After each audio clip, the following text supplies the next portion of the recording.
You're listening to the Work Cultured Podcast, where good companies keep good company.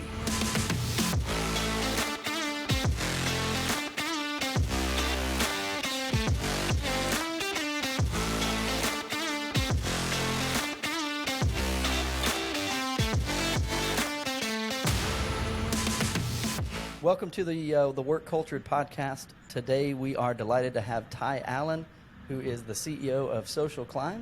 Ty is coming to us from, is it Lehi, Utah? Is that where you're at? It is, yeah. Is that right? Okay. And we are excited to hear all about Ty's story, his personal story, and how that kind of launched them into SocialClimb and the impact that they are currently making. So, Ty, welcome. I know that as I was reading about SocialClimb and how you came to start this company was based on your personal experience. Would you be okay sharing in whatever fashion you feel comfortable, but kind of your story and the accident and the kind of the experiences with having to select doctors and kind of how that motivated you and your wife to this point? Yeah, sure. I'd be happy to. I appreciate the opportunity to be on the podcast today. Yeah, thank you. So I have been in technology and even technology startups now for most of my career, but never in healthcare related technologies. Interesting. Okay. And I only got into it because of the frustrating experience I had as a patient. And that experience began with an accident where I had an injury to my neck, actually an issue at C4, and that required surgery.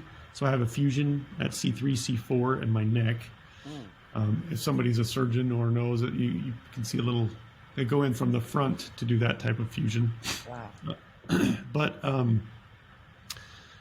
so I had an accident. I found myself laying on a backboard in an emergency room near my home at a smaller hospital. And the emergency room doctor was gracious enough after diagnosing me.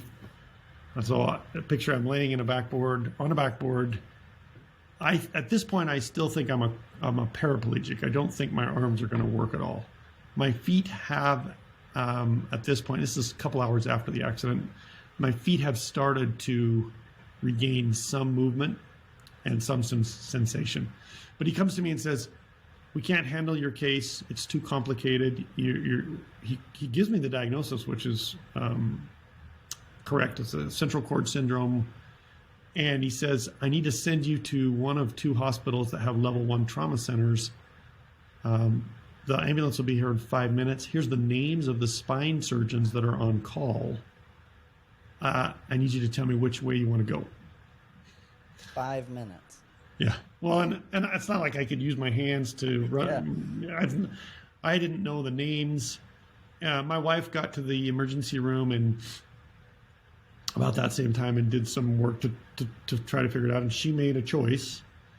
But that was the first of maybe 10 decisions that I had to make as a healthcare consumer over the next 12 months as I went through surgeries and recovery and rehab, occupational therapy, physical therapy.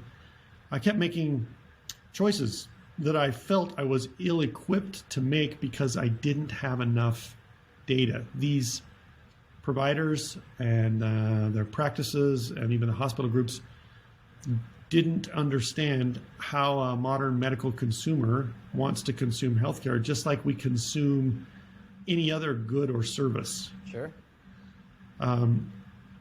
So I just, I'm trying to get through and return. I had to learn to walk again, learn to use my hands again. I felt like I got great care from a lot of great providers. But I made a couple of frustratingly bad choices on some of the groups and some of the providers that I chose that I had to correct.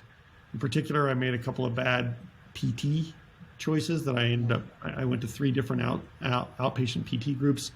And I also went to 2 different occupational therapy groups. And occupational therapy was the most important one for me because the ability to start using my hands again, in particular on my left side, was one of my biggest challenges. And so the hand therapy group that I ended up finding was amazing.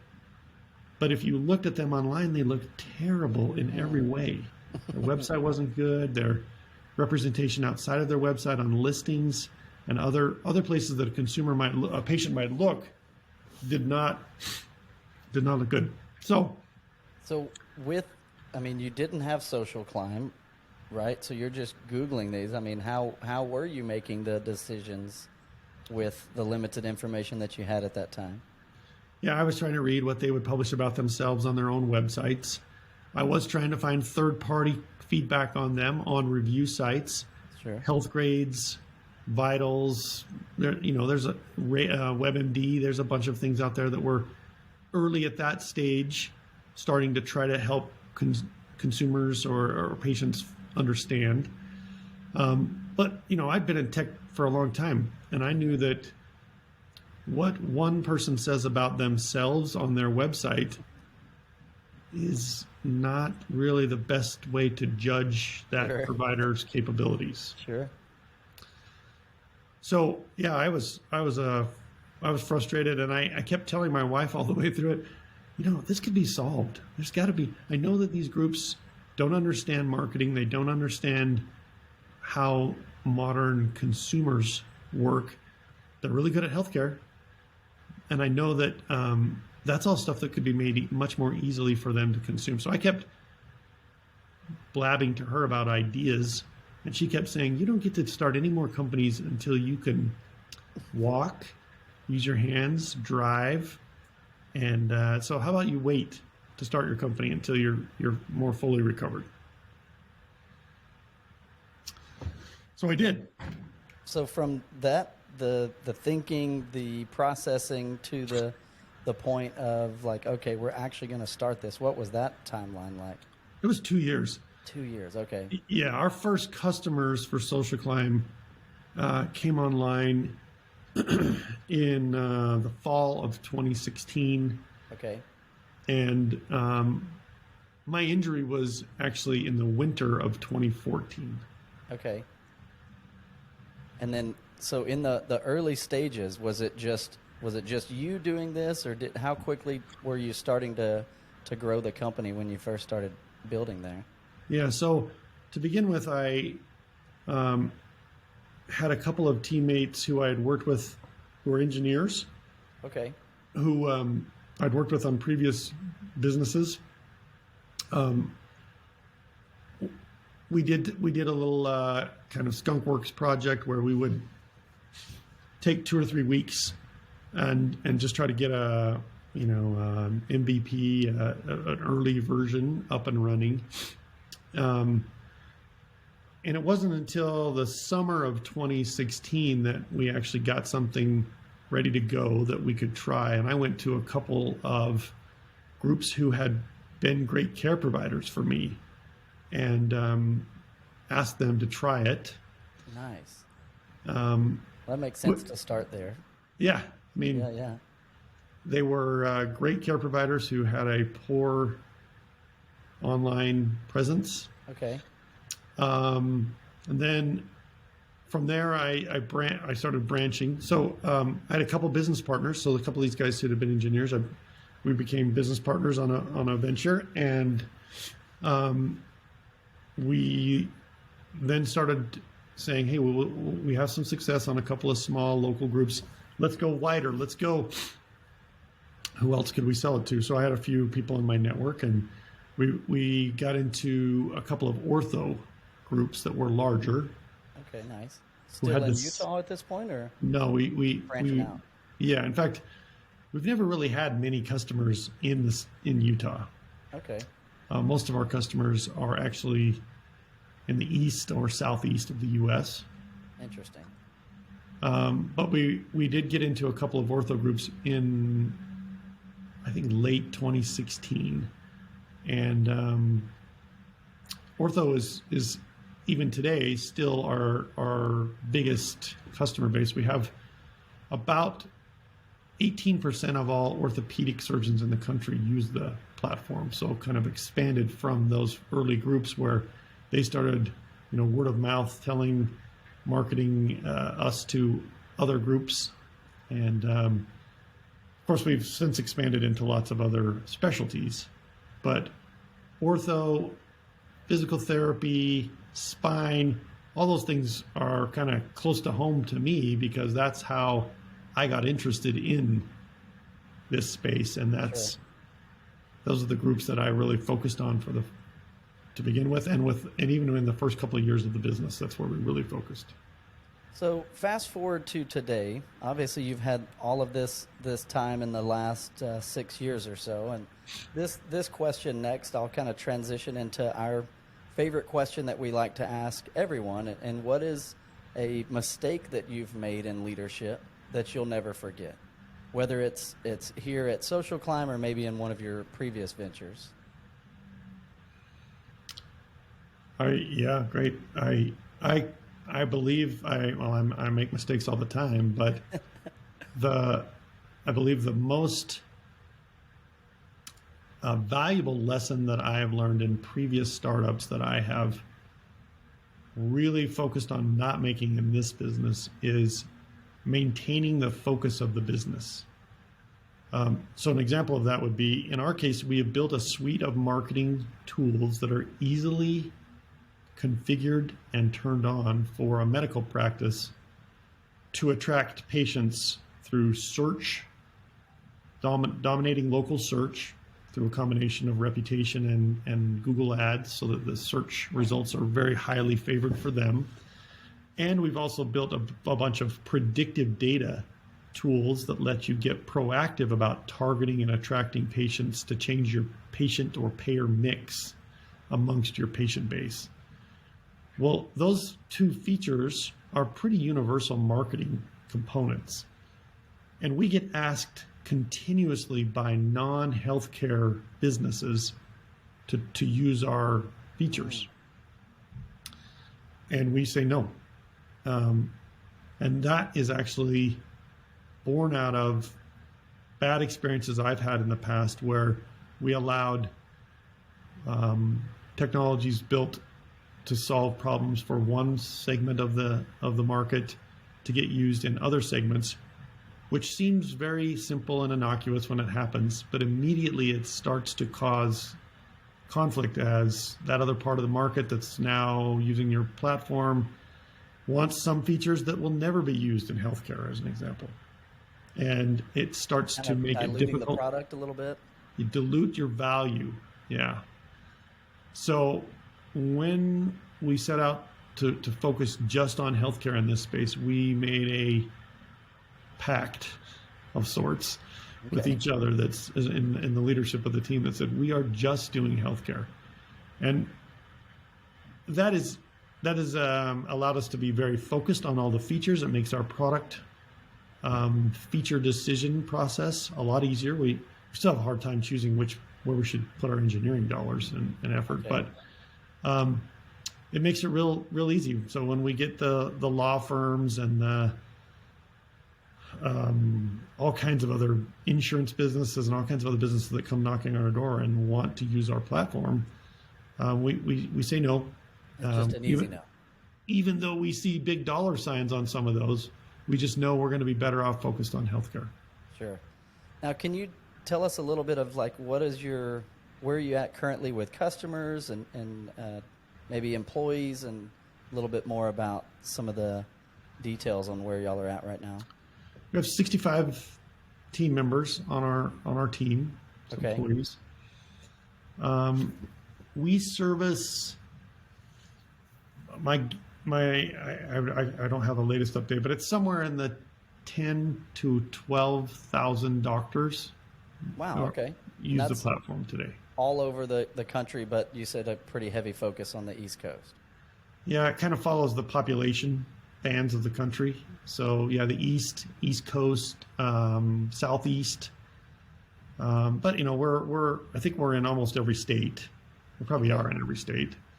And we do have a fair bit of customer base, California, along the West Coast too. But most of our big independent practices, or even the new breed of practice, which is private equity backed roll-up practices, they seem to be very concentrated in the East and the Southeast. Okay. And as far as your employees, I know you're in Utah. You mentioned the Austin office.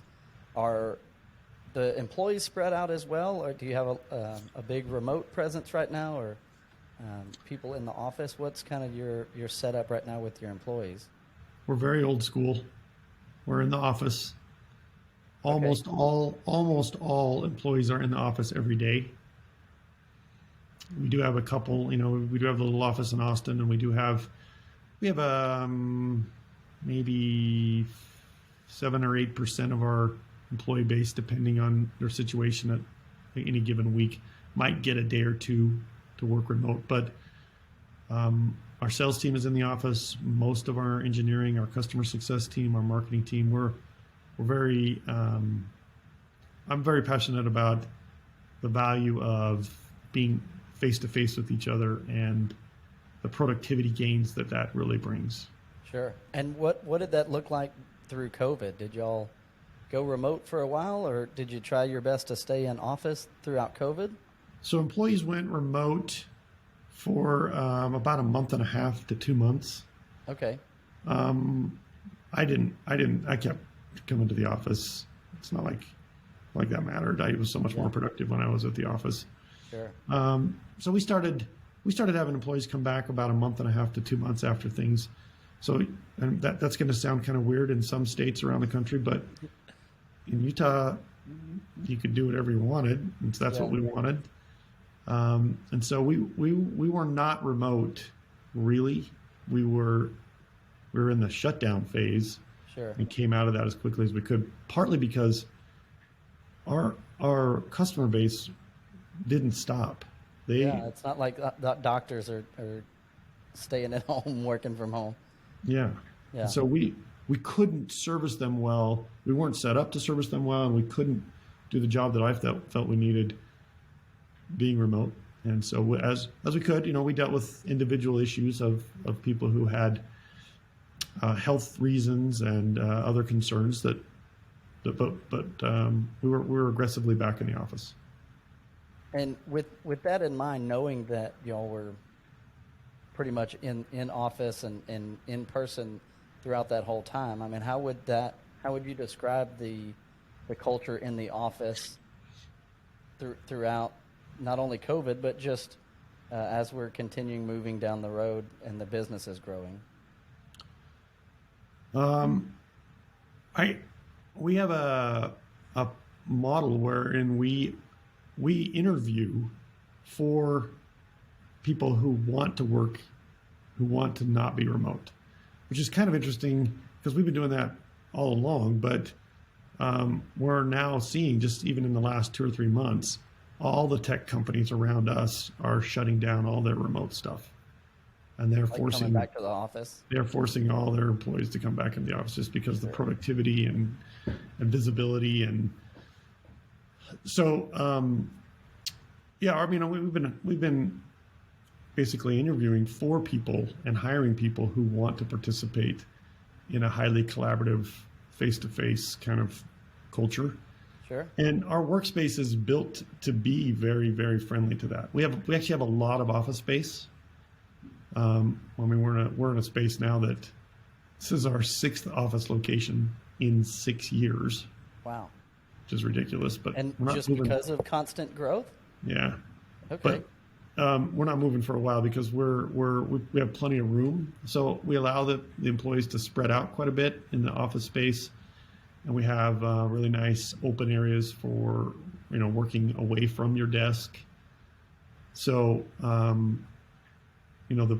The focus of a culture that is collaborative and face-to-face is kind of woven into the business. Now, I'm curious what does that look like? Like if we could, you weren't in the room and we could go in and interview some employees and ask them what are their favorite aspects of, the company, the culture, the office life, what would they say? And I wonder if y'all have maybe done some surveys like that. Yeah, we're pretty inquisitive of the team on what they like and don't like, and we actually designed this office space based on a lot of the feedback. Oh, that's fantastic. Because the new office, I know you said it's your 6th location. How long have y'all been in this current space? 4 or 5 months. Wow, okay, so pretty new. Yeah. Yeah, and part of the reason that we had a couple of extra office spaces in there is we were growing too fast and we were in temporary space while this space was being finished. Okay. So it's in a new building, in a new development. Okay. So I would hope that my team would express that they like the layout and structure of the office space because it allows them to work in lots of different settings throughout the day. There's I mean, you wouldn't do it today because it's so snowing here right now, but yeah, we have some nice balconies that you can sit on and work. We have so we are a security conscious business, as you would guess, working with millions of records of our patients, sure, our customers' patients. So security is really important for us. But once you're inside of our space, we allow you to be very, very mobile in this space and very collaborative. So we probably have 8 conference rooms, maybe 6 or 7 other kind of areas, seating areas where people can work. And okay, we're also, a lot of people stay after hours and play games and do all kinds of fun things that take advantage of the office space. So it's not a sterile kind of stodgy situation. a lot of cubicles and just boring. Okay. Yeah. I love that. Now, you're talking about the office space. We're talking about 65 or so employees right now. So the current space that you're in, are there plans for growth for not only this year but for coming years to get to a certain number headcount wise for employees, and what's the growth look like for you guys? So this space could house comfortably another 40 people. And so we have room to expand in here. We're not going to keep expanding in the patient base as fast as our revenue is expanding. So in a SaaS business, the ones that I've been involved in, you often have kind of parallel paths of employees and revenue numbers until you get to a certain point when you kind of get to a critical mass.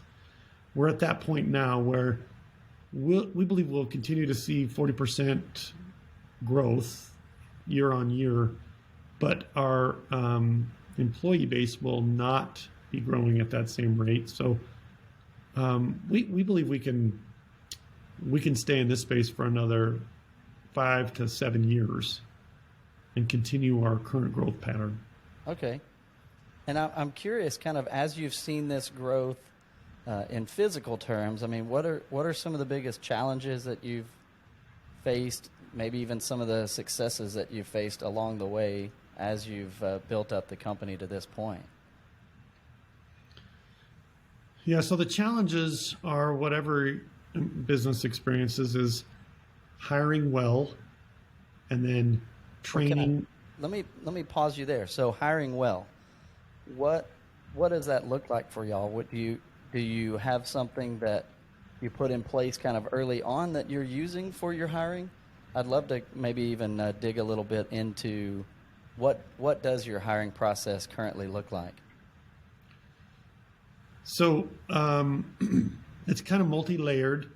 For more senior people, we developed a relationship with a recruiting entity that doesn't charge us in traditional ways. They actually act like a virtual employee of our team, meaning instead of us paying a percentage of a employee's compensation for the year to reward the recruiter, we actually kind of brought this recruiting partner in, and we pay a monthly fee to have them participate with our team.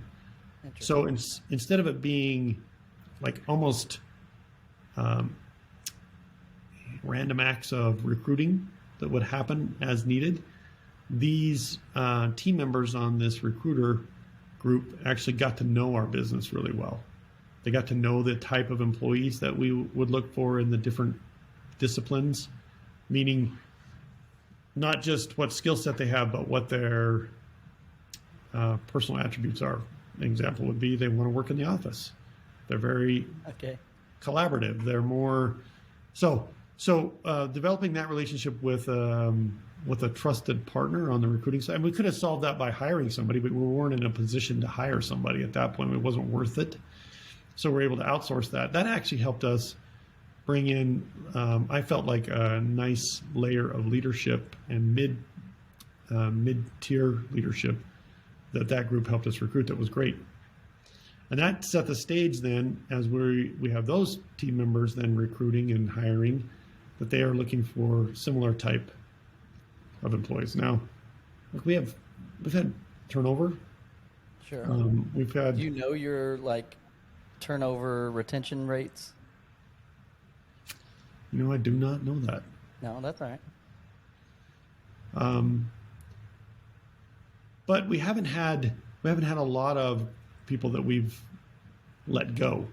We've had people who weren't a fit, and it became clear to them that it wasn't a fit, and we worked with them to help them find something else that was a better fit. So kind of feel like maintaining good relationships even with former employees who weren't a good fit is a valuable thing for us in the market. And so that's always, I hope, been something that former employees have felt. As far as what other things in the culture we've done, and on top of hiring, I was going to go next into saying, trying to be good about enabling these employees to get the training and get the improvement in their skills that they need to do an ever better job in their position.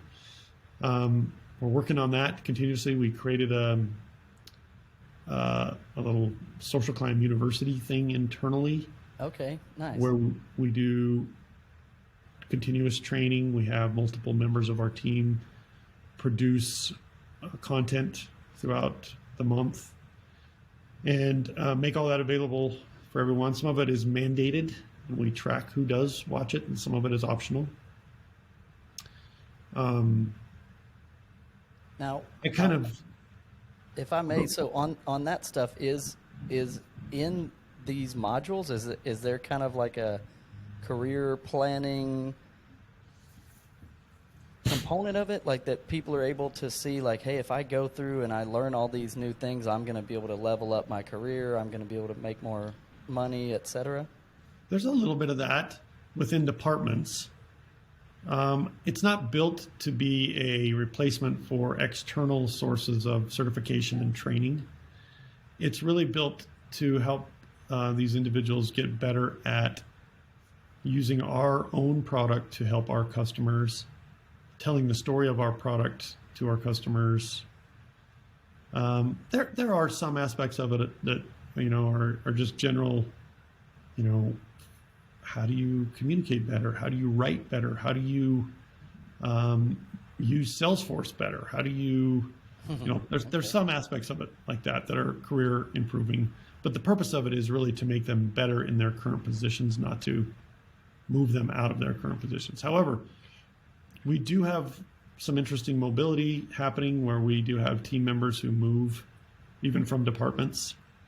Our engineering team is brought in quite a few team members who've become amazing contributors who are not traditionally trained software engineers, who may have been participating in the business in our customer support or customer success team, been working on the side in a boot camp or some other educational setting, and then prove themselves to some degree, move into the engineering team, and then start to move up from there. So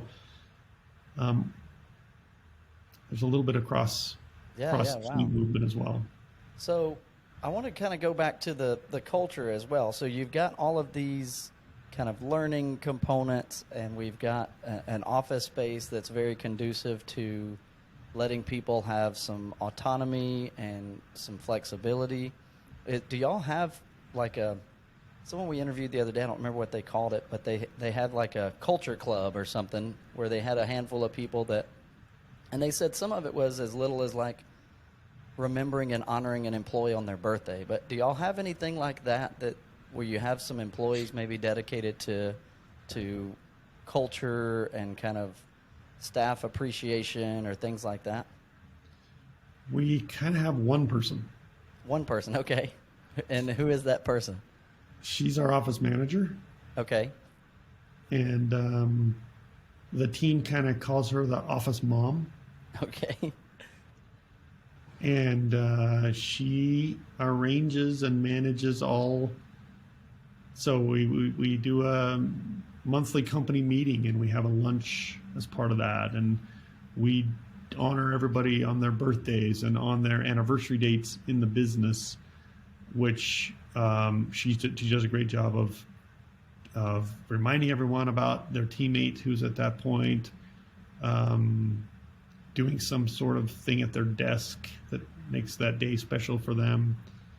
Her name's Debbie, by the way. She's awesome.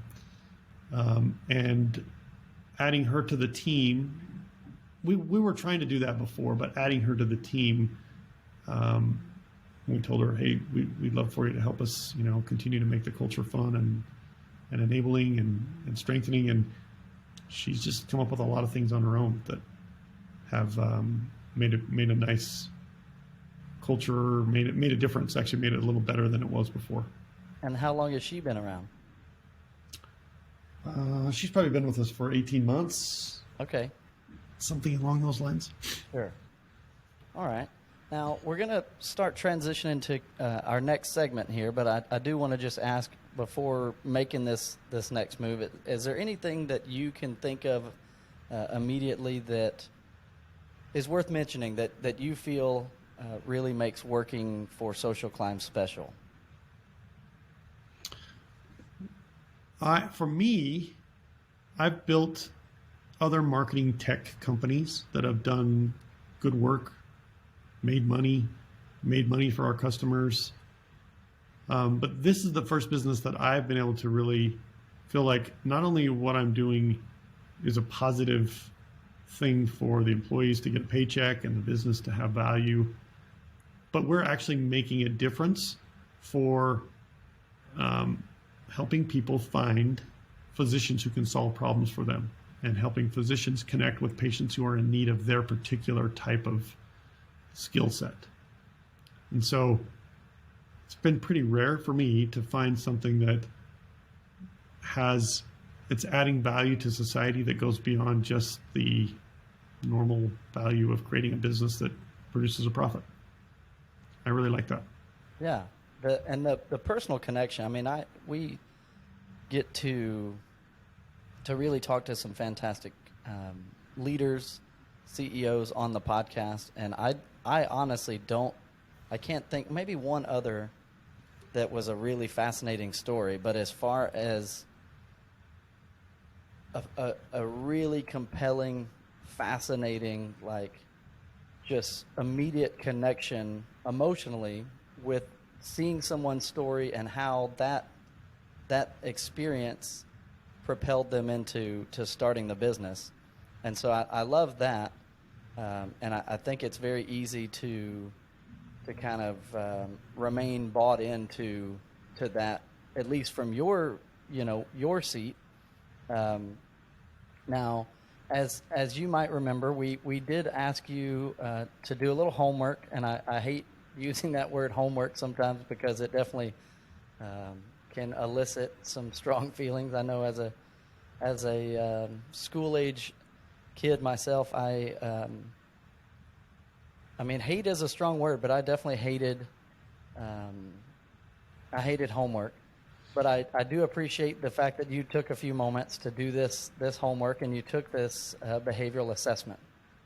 And the results of your assessment, I will say mine is a Maverick. And Maverick, I feel like, is definitely one of the words in the list that a lot of people can look at and not necessarily need a whole lot of explanation. But yours was an individualist. So did you get a moment to read over that? Did any of that resonate with you? when you looked at the results of that assessment? Yeah. And at first, it caught me off guard because I spend every day trying to be collaborative. But my individual nature is, or my default nature is to try to solve problems myself. Yeah, I was very interested to see that almost dead in the middle. I mean, it's you can tell that you're almost torn between those two things of naturally I am independent and I am a decision maker and I'm ready to go, but there's this huge part of me that knows that I almost like you need to, and you want to be collaborative and you want to involve everyone in the decision making. That's been my challenge in this role is I have a tendency to just steamroll ahead and not be as collaborative as I really should. And it's so much more effective if I can let the team see the data that I'm seeing and let them also come to the conclusions or something close to the conclusions I'm coming to without me just saying we're going down path X or path Y. And so I've been trying to evolve into that.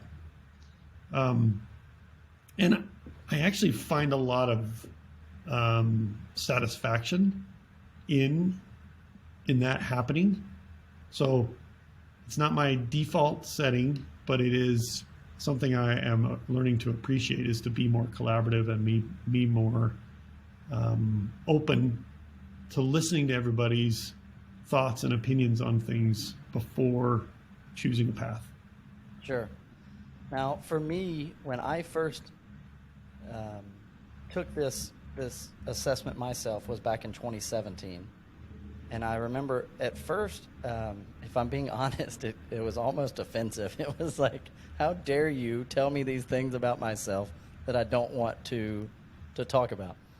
But then it was as I dug in a little deeper, it was the self-awareness and having some language around who I was as a person, my hardwiring. Did you have any of those kind of moments of like, aha, okay, and having some language around things that you weren't even quite aware of?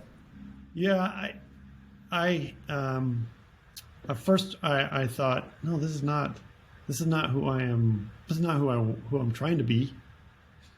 And then as I thought through it, I realized, yeah, okay, this is actually who I am by default.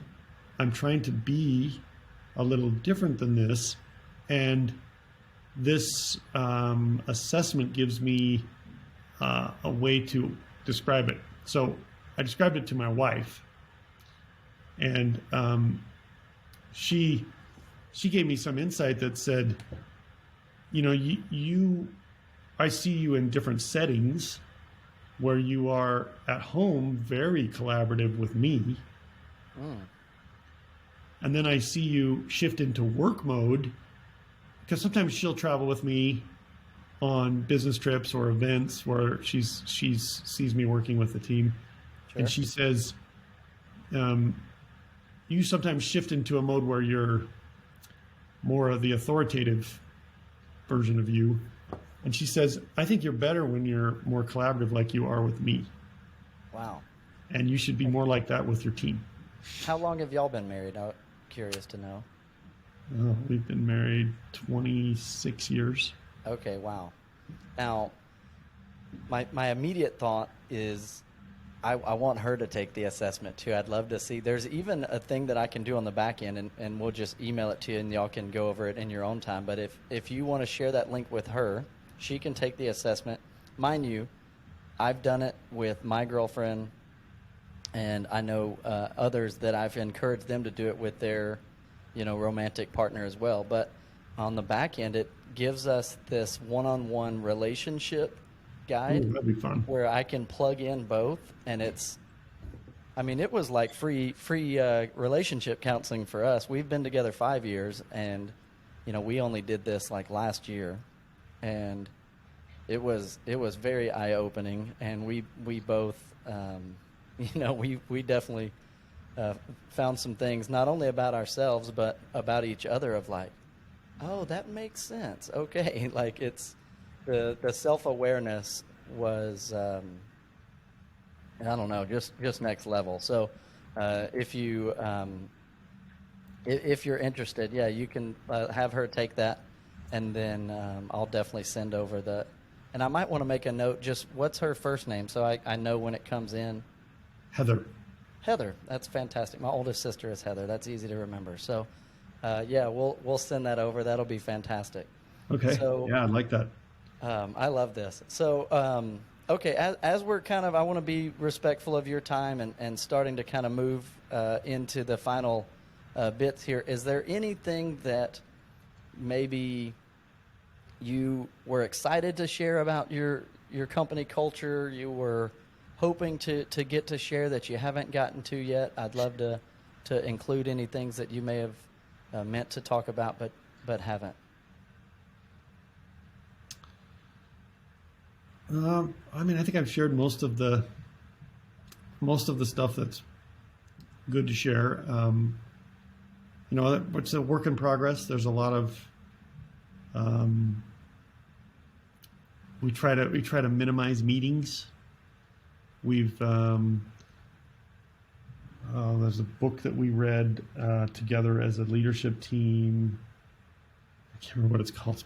It's about meetings and how many have too many meetings and how we can narrow the focus of each meeting and only hold a meeting when a meeting is needed.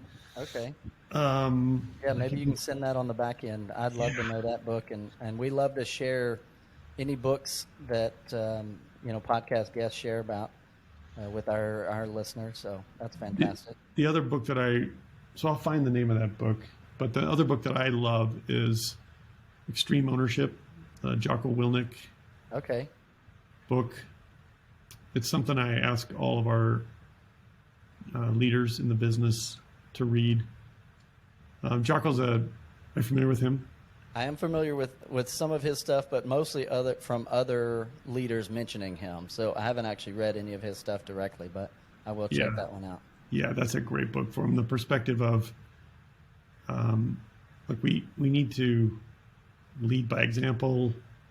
There's no such thing as an excuse that one of my team members didn't do X, Y, or Z, because it falls to each of us to own it and solve it. And it's kind of extreme. Okay. That's the definition of extreme by the title. The title there, I love it. But I love it. I think it's the right attitude for us to have, even if it ends up translating into something not quite as extreme and when it's really implemented. I believe as a leader, it's the right attitude to have. Okay. I love that. Any like plugs or any other things that you wanted to share or kind of close out with before we get into the final closing here? Sure. Yeah. I would like to just call out that healthcare is a sixth of our economy in the U.S. and a lot of the decision making that patients are involved in today is starting to become something that can be influenced. It used to be we would just go wherever primary care doctor number one told us to go for our next appointment and the specialist, and that was it. That's all we knew. And that has changed, and it is evolving quickly. And the consumers are demanding it, and if the practices and the hospital groups are not cognizant of it, they're going to get run over by it. The groups that are savvy to being there and responsive and enabling of a patient's desire for lots of data to help them make their choices on who's going to be their provider are winning the lion's share of the best patients. It's not rocket science. It's stuff that's already been solved. It's used outside of healthcare. It has been for 15 or 20 years. The question is, can you do it inside of healthcare in a HIPAA compliant way? And can you do it in a way that is not overly taxing or expensive on the staff of the practice or hospital? Sure. The answer to both those questions is yes. My platform's not the only one that does it. My platform just happens to be the most comprehensive solution in this space. But if you're a healthcare leader or physician or participating in healthcare in some way, and you aren't thinking about using modern technologies to attract patients, you're behind. If you're not using me, use somebody else, but get involved in it, and it will make the experience better for patients and for the staff of the hospital and practice. Absolutely. No, that's fantastic. And one kind of question. So in your space, I mean, you mentioned, hey, if you don't use us, use someone else. I mean, any guess how many other businesses like yours are in this space? It's a very crowded space. Oh, it is. Okay. Well, from not the space I'm in, but the adjacent space to me is called patient engagement. Okay. In the patient engagement space, there are 50 to 70 really interesting companies doing different things to innovate on what the patient experiences when they engage with the practice, how they pay, how they get tracked in their progress of their care. Patient engagement space is super valuable. My space I focus on sits, I would say, just outside of that. Okay. Only focusing on patient acquisition. Once a patient is acquired, that patient gets passed into the practice's decisions or the tools that they've chosen to use for patient engagement, which we work to be very complementary to the kind of the key players in the patient engagement space. So in my space, there's nobody that has a full suite of tools of the kind of 5 major components that we have, where you manage reputation, run search ads so you can dominate local search, also collect patient sentiment in private messaging, so surveys, then predictive data to identify and target patients that are more likely valuable to your practice or trending toward the type of care you're really good at, and then our click and call tracking mechanisms to basically close the loop so you can actually see which patients are coming from which marketing activities all the way down to their name and their revenue for your practice. That combination is unique. There are point solution providers that do all the same things we do, but nobody's put it in a single suite that works seamlessly together. No, I love that. Yeah, I mean, even having little to no knowledge of that other than just preparing for this podcast, I mean, yeah, it definitely sounds like you guys have found your niche, and you definitely have your why. So I love all the things that you've shared. I really appreciate that, and hopefully someone that's listening to this is going to be in a space where they need to find the right healthcare provider, and they're going to go and utilize you guys' service. So hope that we can help some people on that way as well. Well, before we go, last thing that we always like to do, a little bit of a fun, just going out, a little quick fire this or that. I'm going to ask you a quick 5 questions, and then you'll just answer the first one that comes to mind. So first one, fast food or a sit-down restaurant? Fast food. Fast food, okay. What's your favorite fast food? Five Guys. Five Guys, okay, nice. Rock or hip-hop? Rock. Rock. Playing or coaching? Well, I wish I could say playing, but I'm getting too old, so coaching. Coaching, okay. Dogs or cats? Dogs. Okay. And then last one, Europe or Africa?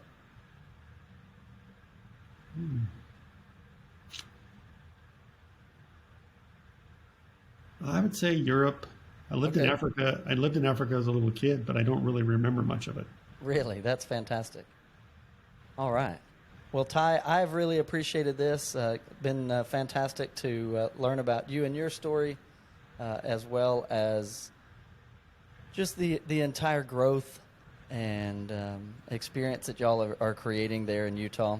Definitely look forward to playing some golf with you when you're in Austin. And my girlfriend spent 5 years in Salt Lake, so she constantly talks about wanting to go back for a visit. So maybe not anytime soon because it's miserable in January, but We'll definitely have to look you up if we come your way as well. I definitely want to see some golf with you. So, love to play golf with you, and you could come this time of year because the skiing is amazing this year. Okay, well, that's good to know. Well, that's fantastic, Ty. Thank you so much, and we'll certainly follow up with you. Jason, what do we need to do as far as just leave his browser open for a few? Yep. Perfect. Cool. So we'll do our final little closeout here, and then when we sign off, he'll stop everything. This has been the Work Cultured Podcast. I am Daniel. We have had our special guest Ty Allen on today, and we look forward to next time. Signing off from the Work Cultured Podcast studio here in Austin, Texas.